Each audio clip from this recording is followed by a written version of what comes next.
Kenapa rekening kita bisa diblokir ya, gitu? di rekening viewer ada yang Keblokir ya. Coba Dikonfirmasi apakah ada salah satu kegiatan. Evaluasi apakah masuk dari salah satu. Coba dicek apakah kamu seorang teroris ya. Ini ada tutorial cara membuka rekening yang masih diblok oleh PPATK. Oh iya gimana?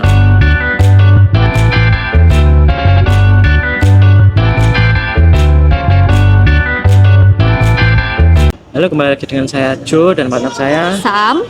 Kembali lagi di channel Jam Pulang. Channel ini disusun, diproses, dan diproduksi setelah jam pulang dengan harapan kita tetap bermanfaat setelah jam pulang.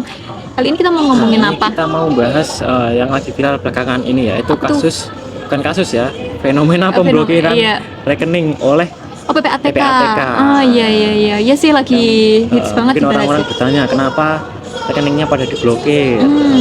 Tapi aku malah pengen bertanya PPATK itu apa? Oke, mungkin sebelumnya kita bahas dulu ya PPATK itu apa. Jadi PPATK adalah bisa-bisanya ngeblokir ya. Ya, kayak powerful banget ya. Jadi PPATK adalah Pusat Pelaporan dan Analisis Transaksi Keuangan. Jadi ini badan ini berdiri di bawah Kementerian Keuangan. Oh iya salah satu. Ini fungsinya PPATK ini mencegah dan memberantas tindak pidana pencucian uang. Nah, salah satunya fungsinya itu.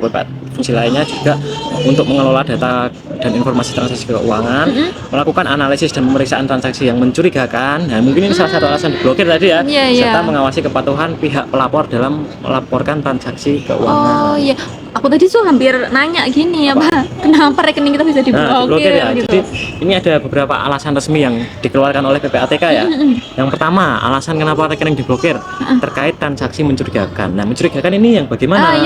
Yang pertama, transaksi besar atau berulang, tidak sesuai profil penghasilan. Jadi PPATK itu punya data profil penghasilan setiap pemilik rekening. Oh iya. Soalnya kalau mau buka rekening ditanyain kerjaannya apa, rank gajinya berapa itu ya. Kalau tidak sesuai profil penghasilan, nah ini termasuk mencurigakan. Oke. Berarti kalau mau ngisi lebih baik diisi yang jujur. Supaya ketika ada transaksi sesuai dengan profil penghasilannya juga. Kemudian perpindahan dana yang cepat antar rekening tanpa tujuan ekonomi yang jelas. Tiba-tiba uang keluar masuk apa ini? Iya, habis dapat langsung ditransfer lagi ke orang lain. Oke, itu mencurigakan ya. Mencurigakan juga itu. Kemudian yang terakhir, pemecahan transaksi agar di bawah batas pelaporan.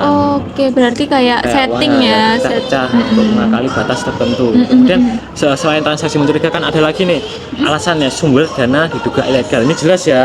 Iyalah, kalau diduga ilegal ya. Ilegalnya apa ini? Misal kasus kejahatan korupsi, penipuan, narkotika, perjudian online atau enggak online juga bisa ya. Iya. Penyelundupan atau kejahatan cyber. Karena online apa enggak online sama-sama ilegal. Atau bisa juga dana yang masuk dari negara atau pihak yang masuk daftar sanksi internasional. Itu kan ilegal juga ya. Iya, benar-benar. Nah, yang itu juga bisa masuk daftar blacklist rekening PPATK yang rekening yang diblokir tadi. Kemudian yang terakhir ini terkait tindak pidana tertentu. Nah, misal ini disebutkan UU TPPU, tindak pidana pencucian uang.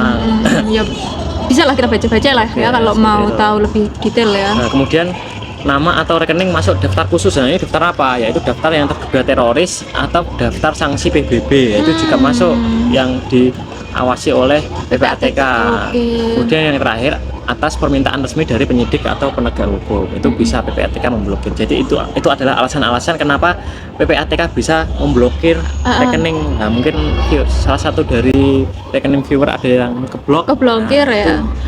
Dikonfirmasi apakah ada salah satu kegiatan. Evaluasi apakah masuk dari salah satu. Coba dicek apakah kamu seorang teroris ya. Kalau iya, tolong bertaubat. Barangkali dia nggak sadar ya. Nah, ini ada berita ini, PPATK blokir 140.000 rekening dorman. Nah, dorman itu nggak aktif ya. Iya. Nah, nilainya capai 428 miliar. Ini kan kalau di rata-rata ini 428 miliar dibagi 148.000 itu sekitar 3 juta per rekening. Nah, jadi PPATK itu nggak cuma memblokir rekening yang nilainya besar juga, tapi rekening nilai kecil kalau masuk kriteria tadi bisa kena. Jadi nggak harus perlu punya nominal segede apa gitu ya. Kemudian nggak lama kemudian muncul berita tentang pemblokiran e-wallet. Jadi selain rekening bank, e-wallet nih juga harus bisa kena diblokir. Nah, tentang ini PPATK mengeluarkan statement ini. Ini untuk e-wallet ini penanganan fintech yang e-wallet ini itu sedikit berbeda dengan yang konvensional. Jadi ini lebih ke dana yang ilegal masuk ke e-wallet, tujuannya untuk melindungi pihak yang dirugikan. Oh iya, jadi lebih ke jangan sampai ada pihak yang Betul. dirugikan gitu ya. Baik juga nih PPATK ya. Nah, tapi itu kan tadi beritanya di Juli ya. Kemudian di Agustus sudah ada berita lagi bahwa PPATK buka blokir rekening yang nganggur 35 tahun. Jadi kan kriterianya banyak nih, untuk yang dorman itu 5 sampai 35 tahun. Oh Nah, iya. hingga saat ini itu 90% rekening yang diblok udah kembali aktif. Oh, Jadi udah sangat banyak yang berarti dibuka. cepet juga ya langsung Ya, diblok. Sebenarnya itu kalau diblokir PPATK itu setelahnya diapain Nah, gitu? itu mungkin ada proses validasi dari PPATK, mungkin dicek lagi Proses penyidikan dan analisa betul, ya. apakah ini sesuai dengan Kecurigaan awal tadi ya. Kalau ternyata lolos ya berarti di unblock otomatis Oh, oleh PPATK. berarti kita tuh sebenarnya nggak perlu takut betul. ya kalau memang kita tidak melakukan kegiatan yang mencurigakan Yes, ataupun akan melanggar dibuka hukum. lagi oleh PPATK. Nah, tapi masalahnya kan ada yang belum di unblock nih. Iya. Nah, itu gimana caranya? Nah, ini ada tutorial cara membuka rekening yang masih diblok oleh PPATK. Oh iya iya, gimana tuh?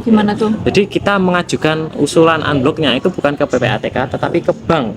Oh, langsung tempat ke banknya. rekening kita terdaftar. Mm-mm. Nah, tapi di bank itu sudah disediakan formulir dari PPATK. Nah, tetap oke. usulannya ke PPATK tapi melalui bank pengisian Oh, iya, pengisian iya. formulirnya. Karena kalau mau ke PPATK kan juga mungkin Oke. jauh dan tidak terjangkau ya. Oh iya ya. Ini yang perlu disiapkan apa aja? Yang pertama adalah KTP ya.